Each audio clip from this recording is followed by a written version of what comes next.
Mark Zuckerberg focuses on building a Budler robot that will change the world of AI. Mark Zuckerberg has taken the first step toward realizing his dream of becoming a superhuman. Jarvis, Iron Man's artificially intelligent personal assistant, has inspired the Facebook co-founder to construct a robot Budler, which he would call Facebook, pronounced face, just a rather very intelligent system. Let's see how Mark Zuckerberg plans to achieve this revolutionary goal.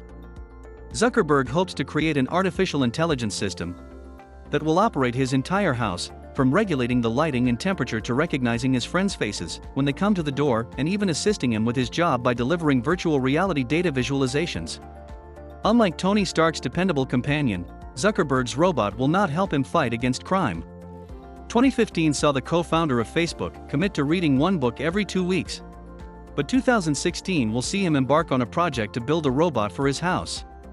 To become the real-world version of Marvel's superhero, Tony Stark, Mark Zuckerberg intends to overtake Elon Musk and become the world's richest person. He has stated his desire, in a Facebook post, of course, to spend the remainder of 2016 working on developing an artificially intelligent assistant to aid him in managing his personal and professional affairs. He has drawn unmistakable parallels between himself and Jarvis, the artificial intelligence companion created by Tony Stark in the Iron Man films. According to the Fresh York Times, Zuckerberg's yearly personal goals, which are many difficulties that the CEO sets for himself every year, are the latest in a series of new challenges. His primary goals included consuming only meat from animals he killed himself for an entire year in 2011, reading 2 novels a month for the remainder of 2015, and learning Mandarin in a year in 2010. As reported by the Reuters news agency, he also takes his challenges seriously, as evidenced by his delivery of a 20-minute speech, solely in Mandarin to students at Beijing's Tsinghua University, in October of last year. Before moving forward with the initiative, Zuckerberg intends to investigate what technology is currently available, according to a statement. Companies such as Google's Nest, Philips, and Samsung all offer home automation tools that provide a relatively high level of control over a smart home. They can all be used in conjunction with voice control software from companies such as Apple, Amazon, and Massachusetts-based specialists Nuance, to name a few examples. Then I'll start training it to recognize my voice, so that I can use it to manage everything in our house, including the music, lighting, and temperature settings, among other things. When friends arrive at the door, I'll train the robot to let them in by looking at their faces when they ring the doorbell, much like I did with my dog. I will be introduced in the future to notify me if anything unexpected occurs in his daughter Max's, room that I should be aware of when I am not in the room with her.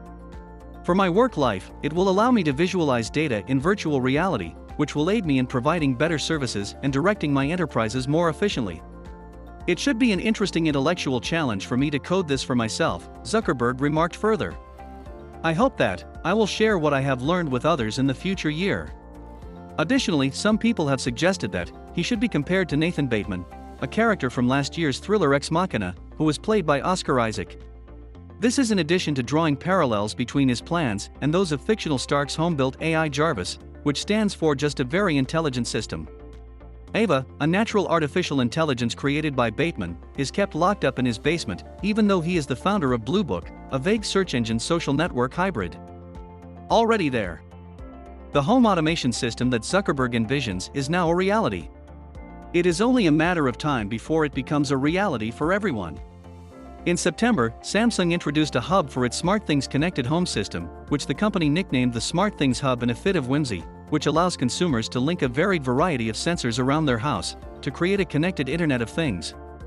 If you want your heating to communicate with your front door, it is possible to turn it on when you walk through the door. You can also have your lights communicate with your security camera, so that they turn on when an intruder is detected. The asleep sensor can dim the lights throughout your home, once everyone in the building has fallen asleep. Amazon has also entered the market with their Alexa voice control technology, similar to Google Home. It is built inside the Echo, a combination speaker and microphone that is supposed to be put in the living room center. It is always on the lookout for new orders to execute. It is possible to manage music, share information such as the weather or sporting events, and control simple Internet of Things devices in their own right, using the commands sent to the device. Because it is Amazon, it is also capable of making purchases for you in a matter of seconds. However, just because there are off-the-shelf components accessible, does not mean that Zuckerberg will not have difficulty completing his task. Many customers find that the most challenging part of setting up a decent home automation system is not the sensors themselves, but rather the difficulty of integrating them into a system that performs what they want. It is challenging to link disparate components to form a connected house in many cases unless they are all manufactured by the same company. The use of cross-platform projects, such as Google's Brillo and Apple's HomeKit, can help to some extent. However, it is still necessary for compatibility to be built in from the beginning. It's difficult enough to get Bluetooth headphones to communicate with a laptop. Imagine attempting to educate your refrigerator to speak with a washing machine. That's the type of obstacle Zuckerberg will have to overcome before he can even begin working on his project. From there, though, he will benefit immensely from the fact that he is the C.E.O. of Facebook. The proposals he's made already play to his organization's strengths, which is a plus. For example, the massive bank of facial recognition information that Facebook has amassed throughout its 10-year existence will significantly assist him in his wish for his home to recognize friends' faces when they ring the doorbell. A database landed the corporation into an issue in Europe, where privacy regulators determined in 2011 that it was too invasive to apply to photographs without the owner's consent. The current experiments by Facebook with its AI Concierge M could result in Zuckerberg having a more natural language discussion with his own Jarvis than he would have been capable of creating himself. From providing directions to a friend's house to ordering a parrot to visit a pal at work, M, which is now available as an extension to Facebook Messenger in the United States, combines artificial intelligence and human assistance to perform any task asked of it. And the fact that Facebook owns the market-leading virtual reality company, Oculus, which was initially launched as a result of a Kickstarter campaign in 2012 and purchased by Facebook for $2 billion 2 years later, will undoubtedly aid Zuckerberg's goal of visualizing data in VR. But once again, he'll have a lot of work to do. Virtual reality systems are still in their infancy, so there isn't much out there that makes use of them, and most of what has been done thus far has been purely for amusement purposes. For example, developing a robust data visualization system for virtual reality would entail putting oneself out in front of the pack, developing a halfway competent artificial intelligence to work alongside it, and choosing which data to present would be even more difficult. In the end, if we're talking about ambition, Tony Stark's Jarvis ended up achieving sentience before being resurrected into a body constructed from the cosmic energy of a soul gem and conquering the evil machine intelligence Ultron in the process. He was also voiced by Paul Bettany, and he could pick up Thor's hammer when necessary. Wishing you the best of luck, Zuck. What do you think about Zuckerberg's plans? Please let us know in the comments below. And don't forget to hit like and subscribe to this channel for future updates. Thank you for watching.